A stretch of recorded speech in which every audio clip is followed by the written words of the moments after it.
Matapos mapasok kahapon ng 6-day suspension, humiling si Negros Oriental Representative Arnolfo Teves Jr. sa Kamara ng isa pang pagkakataon para mapakinggan ng kanyang panig.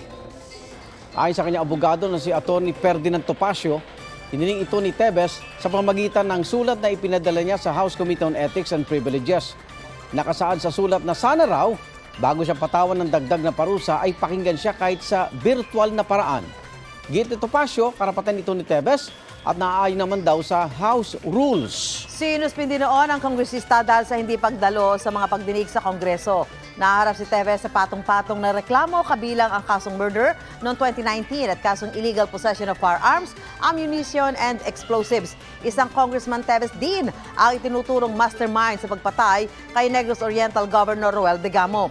Dati na sinabi ni Teves na wala siyang kinalaman sa pagpatay kay Degamo. Yan pong membership sa House of Representatives is a sacred trust between the people who chose the congressman to represent them sa House at saka yung miyembro. So pag in-expel mo ang isang miyembro dyan, you deprive a significant segment of the voting population of the representative sa lawmaking body.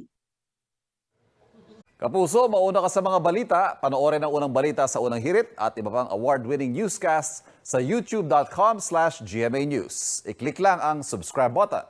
Sa mga kapuso abroad, maaari kaming masubaybayan sa GMA Pinoy TV at www.gmanews.tv.